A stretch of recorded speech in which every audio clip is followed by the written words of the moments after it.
Hello তো বন্ধুরা, কেমন আছেন সবাই? আশা করছি ভালো আছেন। আজকে নতুন একটা ভিডিও নিয়ে চলে এলাম জীবন নিয়ে। তো আপনারা থাম্বনেল দেখে বুঝে গেছেন।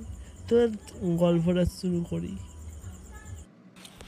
আচ্ছা সুমন, আজকে তুই এই গল্প বল যে আজকে দুজন মায়ের মমতার ভরা একটা গল্প তুই যদি আজকে শোনাতিস অডিয়েন্সকে, তো আজকে খুবই ভালো লাগতো। তোকে আমি ভালো করেই আজকে এরা গল্প শোনাচ্ছি। শোন মন দিয়ে। শব্দর নদীর ধারে ঘন জঙ্গলে বাস করত একটি বাঘ। বাঘটি ছিল তার পরিবারের একমাত্র উপার্জনকারী। তার বাচ্চারা ছিল ছোট, আর তারা মায়ের দুধ ছাড়াও অন্যান্য খাবারের দিকে ঝুঁকতে শুরু করেছিল।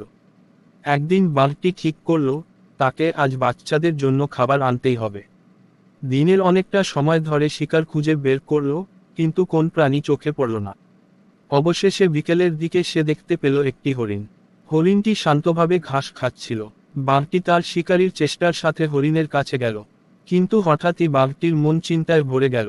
সে ভাবল, যদি আমি হরিণটিকে মেরে ফেলি, তাহলে তার বাচ্চারা কিভাবে বাঁচবে।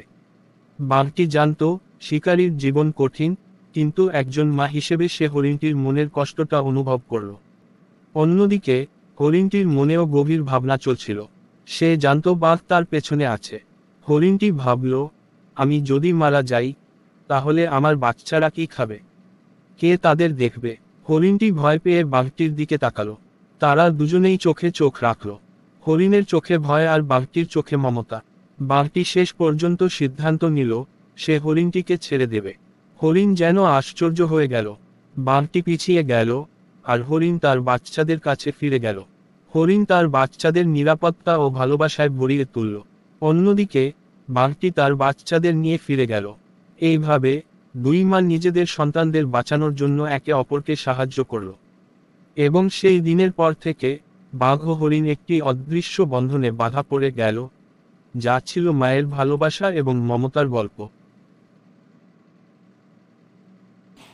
দুটো মায়ের গল্প শুনে আপনাদের খুব ভালো লাগলো মনে হয়।